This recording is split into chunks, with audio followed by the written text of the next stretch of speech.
very good morning to you. Thank you for joining us on the program. I am Bisi Adebayo. Crude oil prices are started the week lower amid surging cases of the coronavirus globally, leading to increased concerns over fuel demand. Brent crude was down by 0.27% at $51.15 a barrel in early trade, while US WTI shared 0.17% to $48.15 a barrel. Last week, both contracts gained more than 2% as news that Britain and the EU had signed a post-Brexit trade deal as well as a draw in US inventory sparked optimism. And back home now, the Lagos Chamber of Commerce and Industry is projecting a negative growth territory within the region of -2% and -1% for the Nigerian economy by the end of 2020. In its economic and business review for the year 2020 and outlook for 2021 released over the weekend, the LCCI says the magnitude of contraction this year will be more severe compared to the year 2016's annual contraction of 1.62%. The Chamber expects the pace of recovery to remain subdued within the region of 1% in year 2021 in the absence of shocks.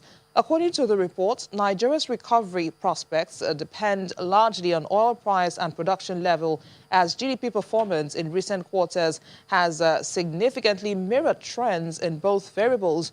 The LCCI recommends a review of the foreign exchange management framework and significant investment, as well as critical infrastructural developmental projects to foster economic resilience in the new year. Now, some of the events expected to shape the outlook for the country's economy include a resurgence of COVID-19, the takeoff of the EFCFTA, part sector reforms, the Finance Bill 2020, the passage of the PIGB, and external sector trends. No doubt the year 2020 has been a year with lots of talking points, and the major one to reckon with is the turn of events caused by the COVID-19 pandemic. Now, countries globally are still grappling with the impact of the pandemic on their economies, just as some businesses are also struggling to stay afloat. Now, one of the worst hit sectors by the pandemic is the tourism sector, as countries shut their borders in order to contain the spread of the virus. Well, the managing director of Forbes Global Project International Limited, Olushola Michaels, is here with us to share his experience and what beholds of the tourism sector as we gradually experience a second wave of the COVID-19 pandemic in Nigeria. Good morning, and thank you for joining us on the program. Good morning, Mr. Debisi. Now, let me start by asking you, of course, we all know it's been a very tough year for many businesses, but what has it been like for you? You're a player in the travels and tourism sector. Tell us your experience so far. Thank you. It's been horrible. That's even an understatement, because since March 2020, there's been nothing coming in. No one has called to book. Of course, we know the airlines are shut. We know the hotels are shut as well. Cruises, everything is down. So even if you want to travel, you're not allowed to because it's been shut since March, even up till September, if I'm correct. So we have staff strength that we know they have families themselves they have to feed. We know they have, and if you don't pay them, you don't have money to pay them, of course, because you're not making money over that time. But I personally have been paying my staff from my own pocket because we've not had anything since March, like I said, up till date. So it's been terrible. It just started.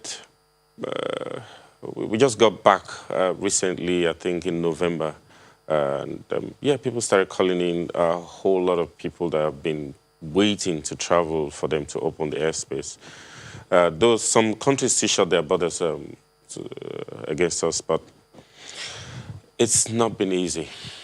I can only imagine, of course, because I'm sure that even before the pandemic, there have been several challenges that, just like every other sector, there have been challenges that you have been going through in that sector. So would you walk us through some of the previous challenges you've had even before the pandemic set in? Yeah, before the pandemic, the government is really not helping the players, small players like us that are into ticketing and all, because there are so many restrictions so to say, restrictions, and there's no panel put in place to help. There are people that their tickets have been cancelled for no reason. I presently have some clients that their tickets are cancelled for no reason. Presently, I know you said before, but even before and now, we're asked to get a COVID test if you want to travel. There are thousands of Nigerians now that are stranded at the airport. They have their COVID test done, but when you get to the airport, you will be told that, sorry, you can't travel because your COVID test is not from us.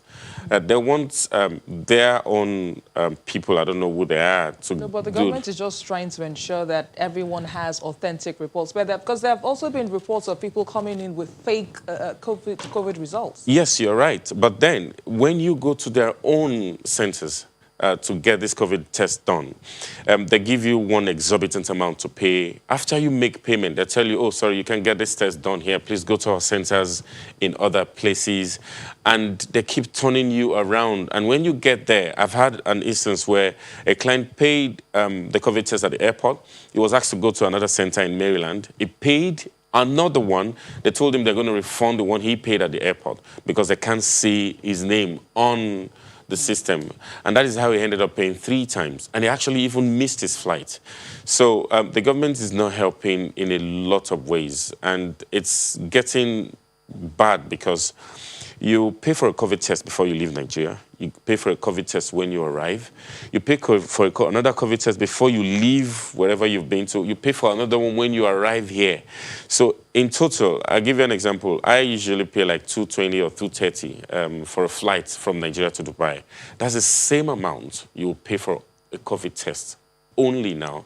I would have loved to travel this December, but I couldn't afford it simply because when I calculated the COVID test amount and the amount I'm going to pay for my flight, is actually too much for me. So this brings me to ask you, I mean, we're all talking about traveling outside the country, you know. What about looking inwards? Don't we have our own tourist attractions, tourist sites here in Nigeria, rather than having to go through all of this?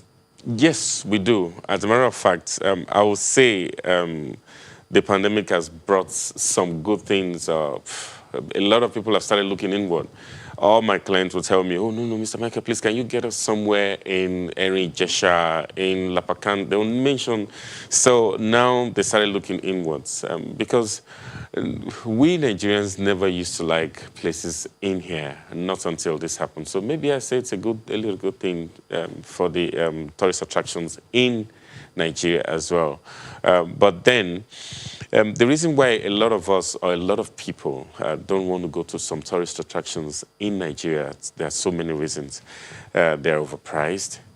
Probably because, I'll give you an example, somewhere, I don't want to mention name, here in Lagos in VI, that used to charge for 40,000 naira per night, is now charging 160,000 naira.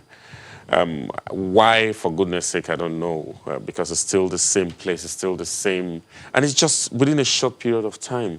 So if I'm going to pay 160,000 for a place per night, and I want me and my whole family to go, they're going to charge you extra if you're bringing someone else extra. So that's too much. And they also want, there are so many restrictions. You cannot use this, you cannot use that, though probably because of the pandemic, you cannot use the pool and all. But yes, it's bringing, they're getting there. Okay, earlier you told us, of course, between March and November, nothing really happened. So between November and now, how has it been? And then let's not forget, the second wave of the pandemic is here. So how has it been like, and what are your plans for the future? In all honesty, within November and now, it's been good. When I say good, I mean really good. Because we've had people that never even called. There are some clients that they wanted to travel before the pandemic, but because probably of financial. But now suddenly they're calling like I want to go now. Please, can I just get somewhere? And so many customers have called in to book flights or book tickets to go different places. Unfortunately, when they're ahead of the second wave of the pandemic, they now started slowing down again, thinking, all right, if I go or if I buy this ticket now and they cancel it, it might take, because there are still some clients now that have paid before the pandemic up till date, some airlines have refused to do refunds. They said they are not yet doing refunds. So they are not scared of booking another ticket or the same thing happening to them again. So in all honesty, we just have to pray because we don't know anything that is going to happen in the near future. What lessons have we learned? You know, we saw the lockdown here, a second wave. You know, so what lessons have been learned? I'm sure you don't want to go through what you went through between March and November, and the second wave is here. So what is being done to avoid that kind of situation again as we go into the new year? Quickly, I'll say you can't do anything on behalf of the government. So when the government places restrictions or place ban on hotels or airlines, you can do nothing about that. So what my team have done is started looking inwards in Nigeria, different places people can visit. We'll send people there to negotiate. All right, listen, people can afford this, but if you do this for a certain amount of time, we're willing to be in partnership with you so we could get one or two things done. And yeah, so we started looking inwards now, which is the only way out. So has there been any form of government support for the tourism sector? Because just like the aviation sector, tourism has really suffered a major setback. Has there been any support from the government? Unfortunately, no. Nothing at all. And have you, in any way, do you have like a union where, you know, you've cried out to the government to say, look, this is what we're going through and we need help? Because it's one thing to just expect government to wake up. I mean, right now, the government is also overwhelmed. The economy has taken a nosedive. We're in a recession. So what have you done on your own? There are different unions and there are different levels of you. You can be a member of a place and not have a say whatsoever in it.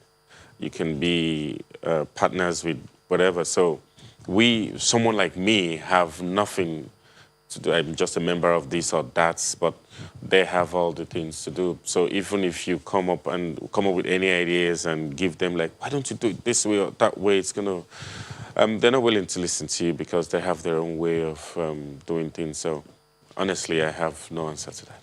You are probably one of those, you know, who are still standing because many businesses have collapsed, you know, since the start of this whole pandemic. So what does it feel to be in an industry that its existence is being threatened right now with all of this situation?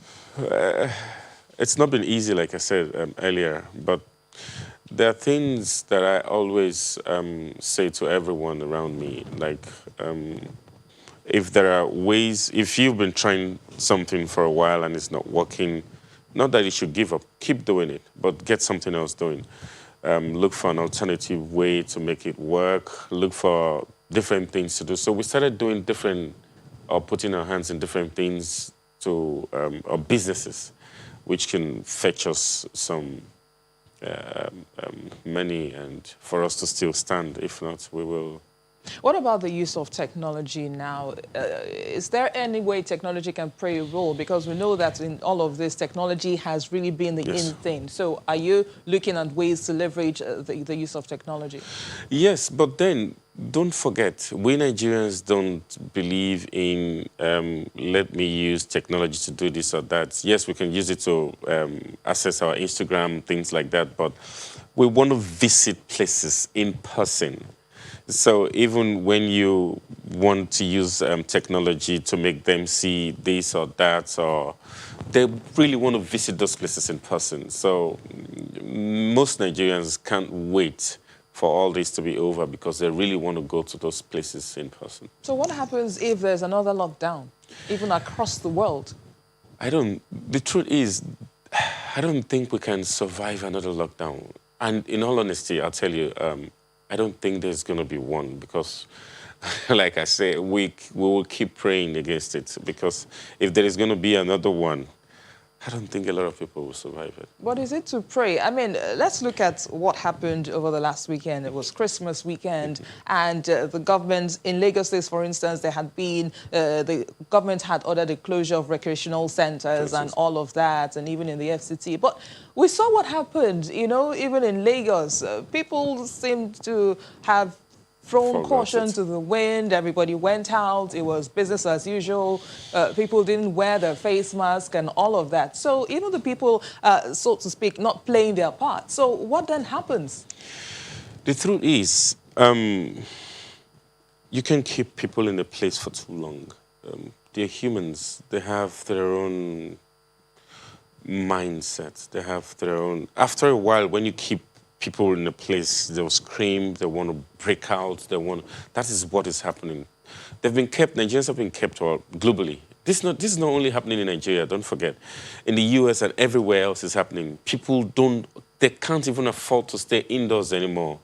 It's like this is the lifestyle. This was the lifestyle they were used to, and now you're taking that away and saying no. You have to stay indoors. You have to wear your mask. But it's for a good reason, because there's a pandemic out there, and the more people, continue to come together, the more it spreads, and we all want to get out of this as quickly as we can. Yes, you're right. But after a while, what would you think happened? Well, things will go wrong. There are a lot of things we can keep talking here. We want to follow the rules. Yes, we want to wear a mask. Yes, we want to wash our hands. We want to keep the distance. But the truth is, for how long can you do that for? So there are ways to do this. The government knows what to do concerning the social distancing. The COVID test, for example, they keep asking people to do. I don't want to say this on air. How genuine is that COVID test? Even in the government centers. I have been there. I know what they're doing. So it's not real.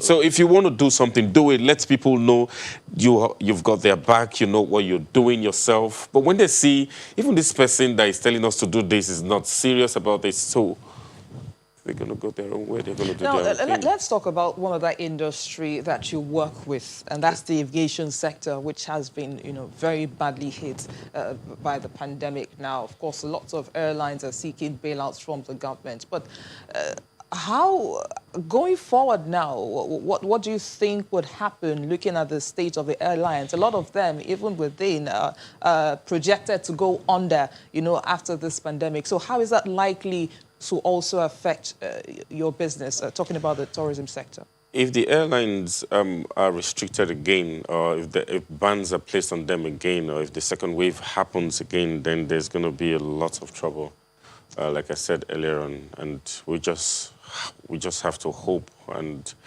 that everyone listens and follow, and the government themselves do what they are supposed to do, so that people will believe them. Because you need to lead by example. So other people that are following you will believe you. That is when they will like, all right, this is... Because personally, I believe there is COVID. Even now, it has gotten worse from November and December, when people abroad came back home to Nigeria for holiday. They brought it here. So there is a lots of it here presently in Nigeria. But then... I don't think it's going to change. Like I said, I just believe it. I don't think there's going to be a second ban or a second... I honestly don't believe. So if you were to sit with the government now, what would you say that should be done to revive the sector going into the new year? They should do the same thing everyone else is doing, every other country is doing. Revive the airlines economy, give them bailouts. There are a lot of people, even the people like small sectors like us, the travel agent, they should help in whichever way they could.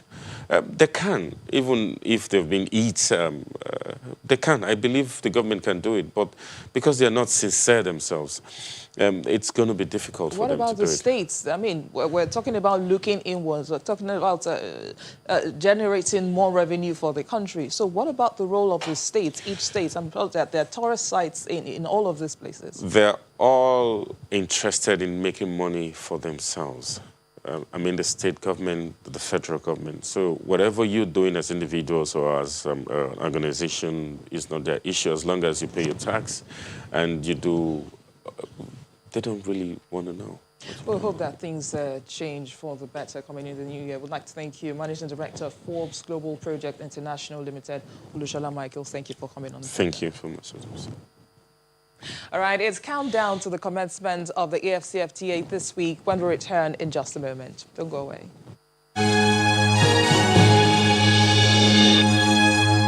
Welcome back. Now, the federal government's decision to immediately reopen 4 of Nigeria's land borders, as well as others planned to be reopened later this week, has been greeted with optimism as we count down to the commencement of the African Continental Free Trade Area on Friday, January the 1st, 2021. The issue of timing has come to the fore, with experts raising concern over how fast Nigeria can catch up with other African countries, being a major trade powerhouse on the continent, and what needs to be done to speed up our participation through our land borders. But with me is a freight forwarder and the Deputy National President, Air Logistics National Association of Government-Approved Freight Forwarders, Dr. Segun Musa. It's good to have you here again, Dr. Musa. Thank you very much, and compliment of the season. Of course, Thank you. compliment of the Thank season you to very you too, much. sir. All right, so last time you were here, it was just before the phased reopening of the borders now. But how would you describe the opening of 4 of the land borders?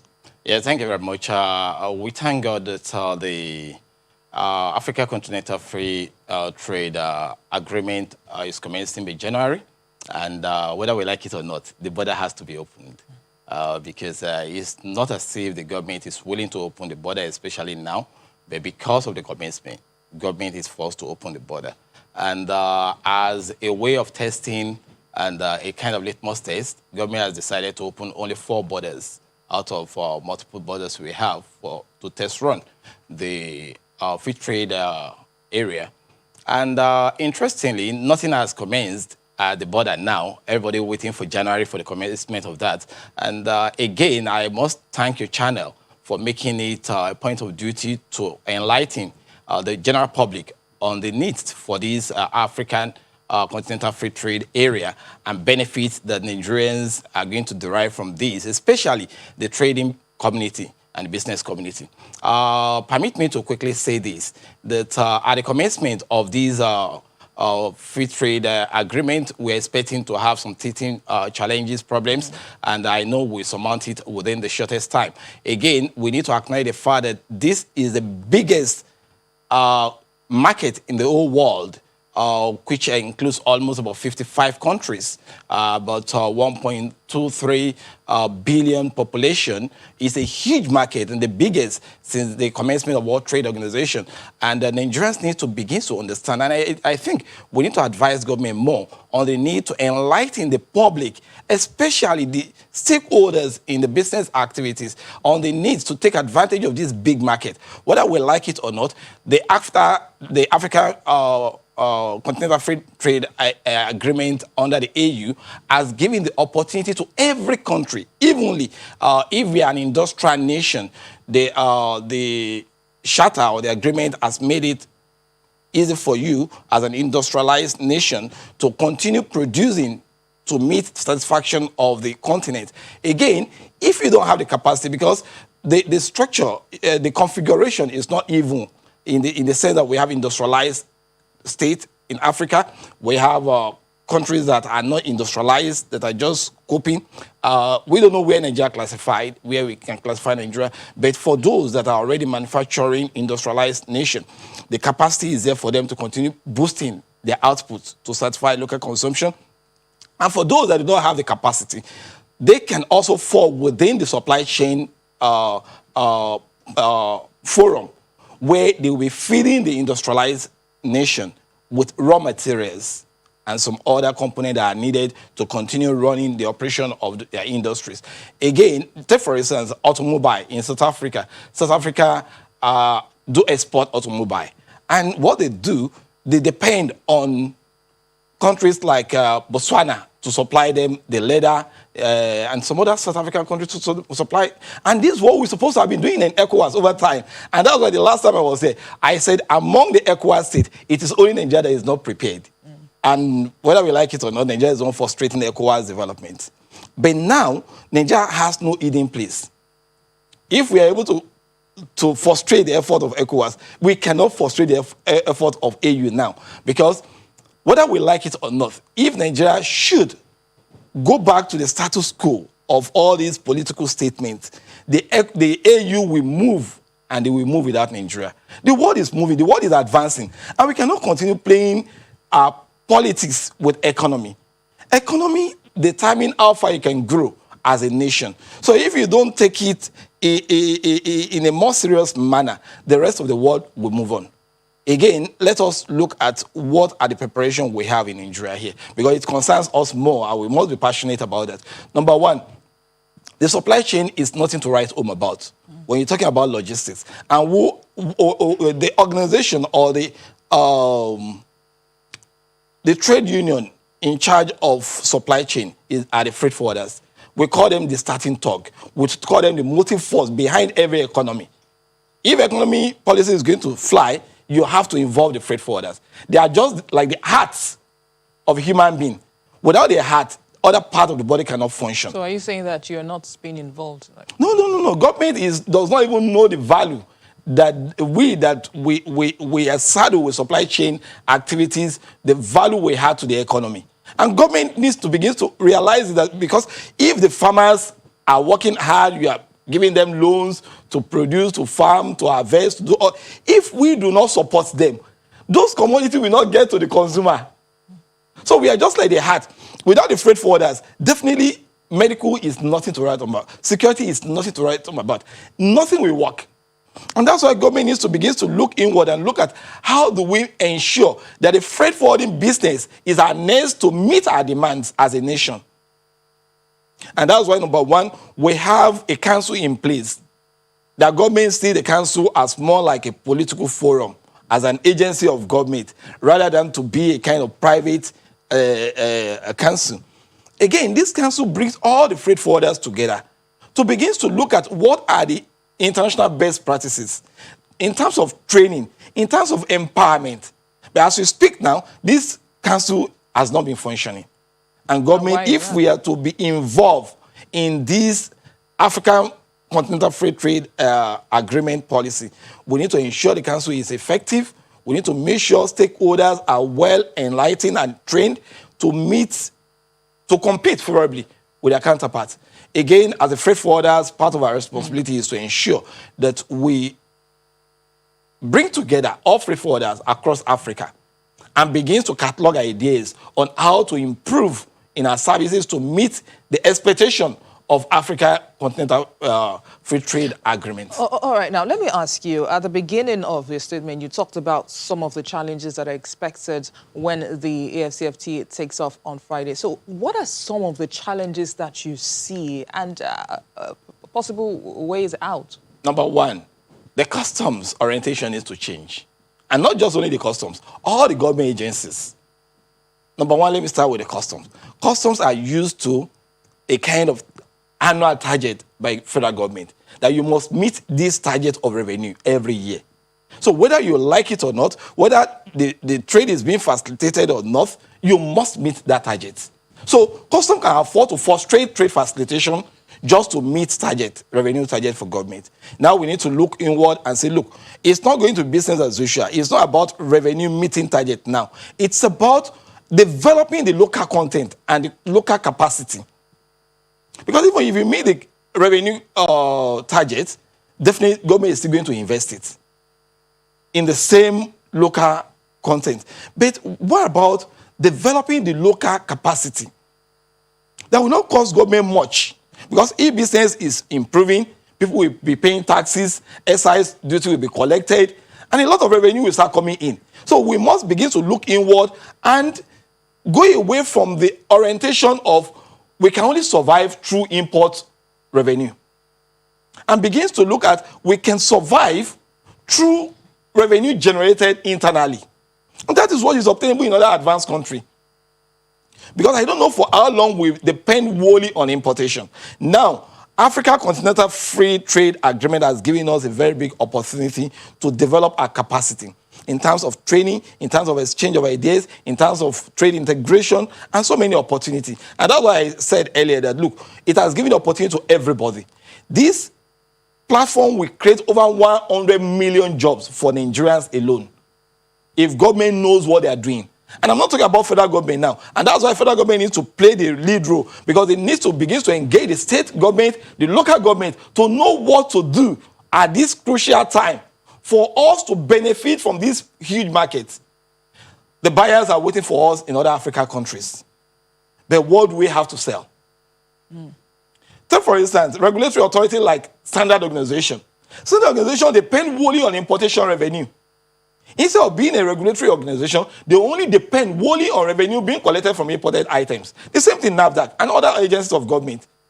And for how long are they going to continue this? Now, under this system, they cannot collect revenue on traffic generated through African countries. But what are they doing? What are the preparations to show that, yes, our local content will also be developed in such a way to meet international standard? Otherwise, if you are not meeting the international standard, we become a dumping ground. We won't have anything to exchange. We'll just be buying and buying and buying. And this is why we need to call on government to begin to engage all these agencies, Standard Organization, NAFDAC, Quarantine, and Customs, and other agencies, to begin to look at how do we develop local capacity in terms of trading, in terms of production, in terms of industrialization. Even the guests are left now talk about tourism. These are potential, these are opportunity, great opportunities that are coming into Nigeria. And how do we partake? How do we benefit? And that's why we need to call on government to begin to engage the stakeholders. Like my own association, AGAF, we are also bringing other associations together by January and other stakeholders in the trading community and business cluster groups to see how we can ensure that we sensitize them on what to benefit from these big, huge markets. And whether we like it or not, Nigeria is going to benefit. But at what percentage, I can rate that now. No. It depends on how much contribution and policy drive government is going to put in place to ensure that they encourage us. All those bottlenecks within the port will have to be relaxed. Otherwise, nobody will patronize our port. And I don't want our port to become a football field. I'm sure you will get to that point. Now, one would have thought that there would be a significant increase in port activities while the borders were shut, but we saw that was not the case. And many say that this probably points to the fact that only goods with high tariffs and contraband come through the land borders now. So do you think that the government will be able to address this owing to the treaties and the AfCFTA agreements, which of course allows, the free movement of goods? I think I have to disagree. I think people need to talk with statistics. As we speak, most of the goods that comes in through the border stations or land border posts, those are trading goods. And it constitutes over 80% of goods that comes in through that corridor. The problem we have is, number one, the government, through the customs, operate that land border in a kind of manual way, without putting mechanism that will check the traffic that comes in and goes out. So they only speculate, probably a kind of rumor, that everything that passes through here are contraband, they are prohibited items. It's a lie. I can tell you a reasonable number of entrepreneurs, manufacturers, traders patronize our corridor and they pay their custom duty. At what they pay and what they negotiate is what I cannot discuss. But I know most of the goods that passes through that corridor, 80% constitute formal goods and trading goods that are not prohibited. So definitely the rumor about we are seizing items coming through this, they are that lead to, they're just small percentage of what passes through the corridor. So during the last ECOWAS trade liberalization, which was the one I participated as a president representing Nigeria in ECOWAS then, on the Lagos-Abidjan corridor. We put in place all these mechanisms to check the traffic that comes in and goes out within that corridor, so that people will not continue speculating on force, telling us everything that passes through here are contraband, they are smugglers, and all sorts of things. We put those mechanisms in place just to check the traffic. But unfortunately, government frustrated it by closing the border without even allowing us to even test run it. They shut down the border. But now that the borders have been opened? Yeah, now that the border has been opened, we are now having more involvement. AU is now participating fully now. AU is coming on board now. We have a department that will also be there to check. So it's not going to be business as usual. The roadblocks that we do have within that corridor by customs And I'm sure you must have seen in Apapa and other areas too, where they lay siege for every vehicles, every container coming from the port, and they just have to arrest them. So after performing examination in the port, they will arrest your container outside, they will take it to another port, and they will start examination all over again. And all these things are corruption. There's no sane country that will allow such a thing to happen. If the officers in the port are not doing the diligence and the right operations, activities in terms of examination and releasing, remove them and put those that knows the job. Shipmen cannot leave the port and you lay siege on the road and arrest again. It is illegal. And I cannot see any government that is responsive that will allow such a thing to happen. It's only in Nigeria here. It's disgraceful. Because it's a self-indictment. If customs have done examination, they release a shipment in the port, and the same custom will say, we are federal tax force from customs, we are FOU, we are this, and they will lay siege on the road, they will arrest the container that has been released from other customs department, and they will take you to FOU department, and you start all over again. The agent will be arrested, the importer will be arrested, and you see all these things are corruption. If those in the port don't know their job, take them out. Bring those that knows the job and do the job. Because we cannot continue organizing a kind of frustrating business environment. Investors will not come. We will continue doing this way. And that's why most of the investment that are coming, they are briefcase investors. They don't invest in their future. They don't invest their future in Nigeria. They only come here to rake in money, cash in and cash out. So if we want to organize a system that will work for all of us, is either we privatize the customs. If they don't know what they are doing, we privatize the customs. Otherwise, if we are not privatizing them, we must give them mandate. Any shipment coming from the port must be duly released. And when they are released, nobody stop it on the road. Right. If they should stop, it must be on intelligence report. And for every officer that has partake in releasing such shipment, such officer should pay the shortfalls. And if it's something that warrant going to jail, they should be jailed to serve as a deterrent. We can't continue running a system like a kind of mushroom system that is not organized. We have people in this country that know their onion, and all those roadblocks, like I've said earlier on, we must collapse all those roadblocks. Right, it's unnecessary. Just as we prepare to wrap up this segment now, of course, the last time you were here, you talked about some of the challenges that, freight forwarders are facing. So has there been any improvement since then, particularly regarding the issue of clearing of cargoes at the ports? Yeah, the issues are still there. The bottlenecks are still there. Frustrating issues are still there. We have the issue of multiple agencies that have to do a lot of things manually. They want to do your examination. Everybody will have to parade themselves within the container. When this officer says, I'm satisfied with this examination, the other one will say, I'm not satisfied. And at the end of the day, you have to go from one table to the other. Even in customs. Customs, I keep saying customs don't need to be a physical custom. It has to be a virtual custom. It has to be an automated because system. You keep emphasizing on the customs. Is that really the major issue? Yeah, it's a major because it's a lead agency when it comes to imports. It's a lead agency. And if the lead agency is not doing the right thing, other agencies will follow suit.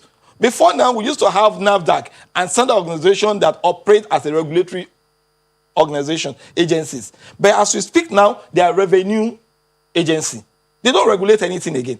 Otherwise, if they are doing the right thing, by now we should be having local capacity in terms of entrepreneurs doing production, building capacity, manufacturing, because their role is to develop local capacity. It's not to go to the port and begin to look at what is coming in and how much we rake in from what is coming in. Some of these agencies like SOA and NAFDAC, they are earning more income even more than customs. If you see their tariff, it's crazy. It will never allow business to grow. It will never build capacity. They are not meant to collect revenue. That's why government is budgeting for them. So if government is budgeting for you and you are still raking in trillions, billions, which you will not even declare at the end of the day. Because I've never seen any of them declaring. But we know they're raking billions, hundreds of billions annually. And where are this money? What are the purpose of this money? And why do you need to rake in revenue? Because the more revenue or prices or cost placed on every imported items, the more the price of those commodity in the market. Whether we like it or not, these agencies have lost track. And I'm sure if government wants us to get it right and begins to benefit from this new agreement under AU, all those agencies is either we scrap them, we fuse them together, or we merge them together, or probably we need to change their orientation because they've lost their relevance. And again, before we round up, All right, let me quickly say now. this. We Let need me to go quickly now. say, We actually, I mean, I wish we could continue. I know there's a Thank lot to you be very said, much. but Thank you. time will not permit us. We just have to wrap up this conversation at this point. But we do appreciate your time, Freight Forwarder and Deputy National President, Air Logistics at National Association of Government Approved Freight Forwarders, Dr. Shegun Musa. Thank you for coming on the program. thank you very much. I wish to be here when the operation commences. Absolutely. We'll invite you then Thank again. you. All right. We'll come back in just a moment and we'll be looking at the markets. Just stay with us.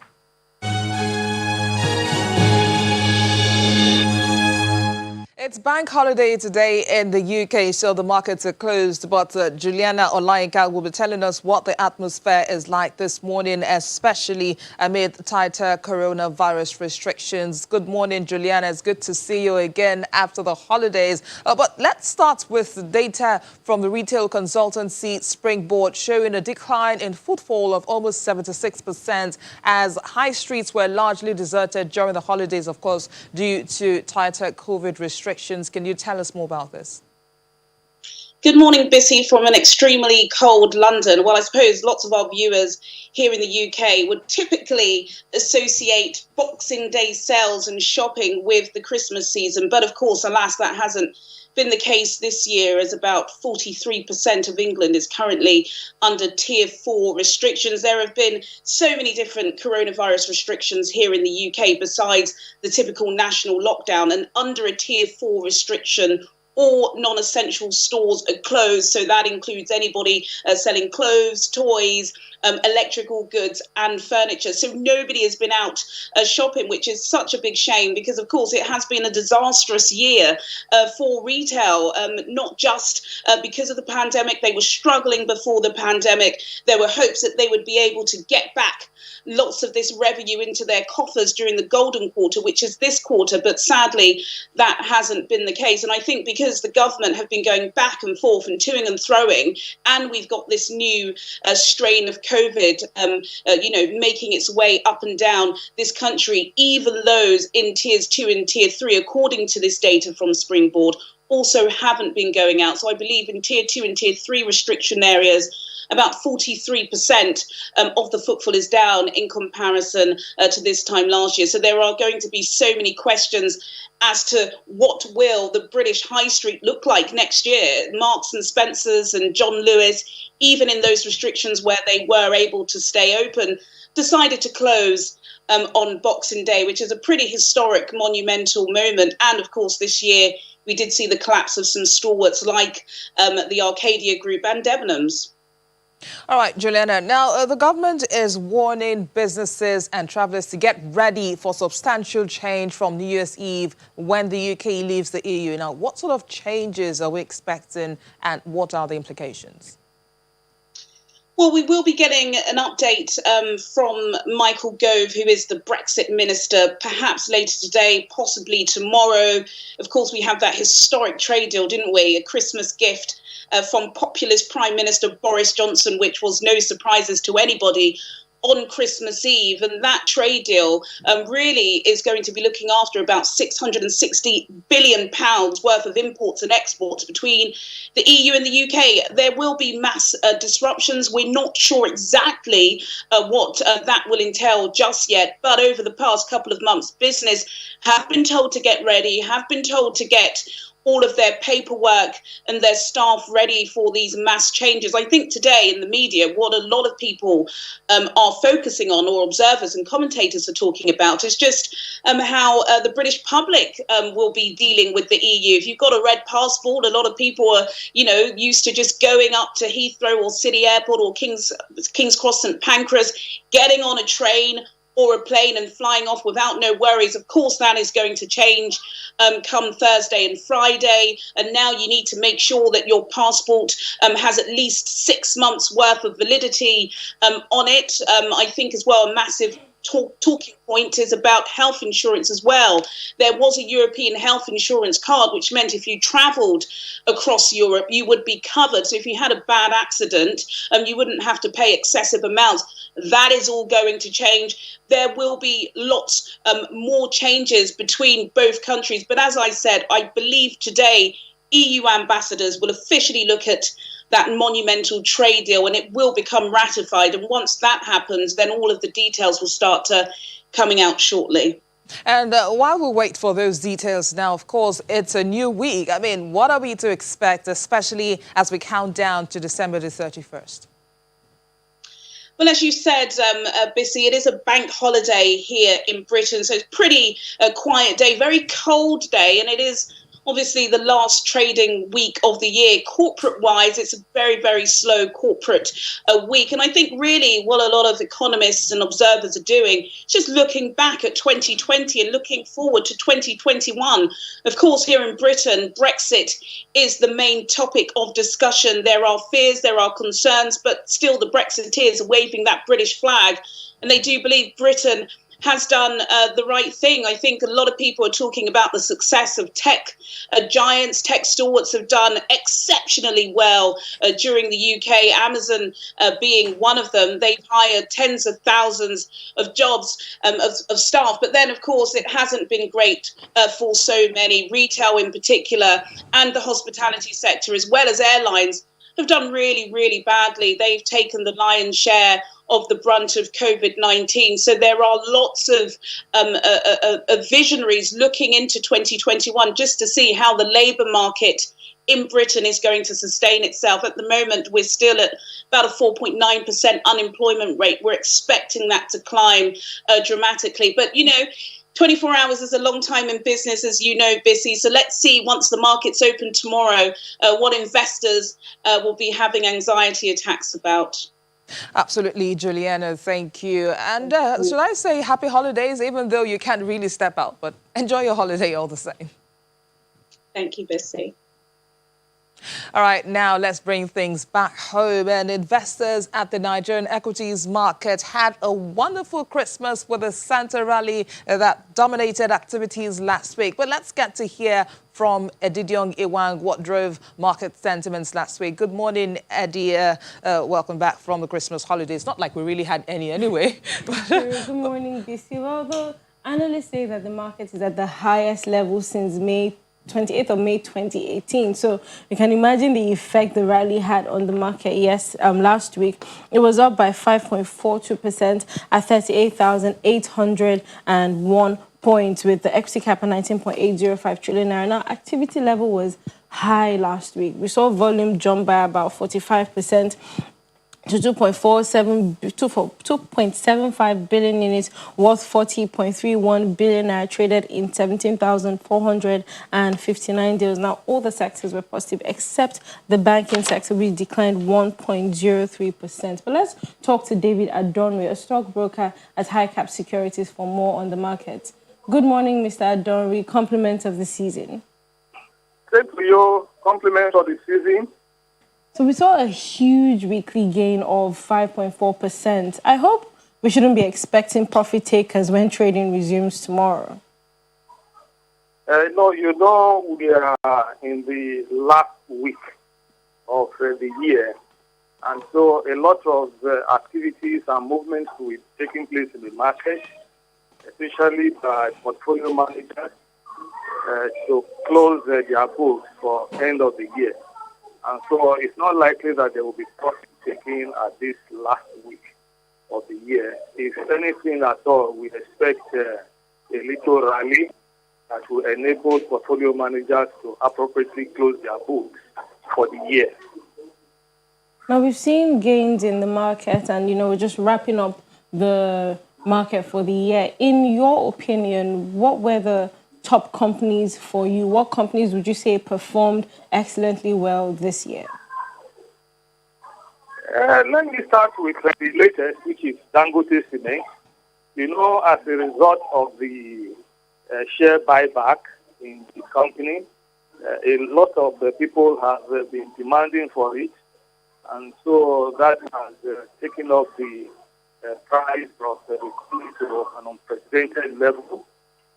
And then we also look at the banking sector. The banking sector performed beyond expectations, together with the telecoms sector.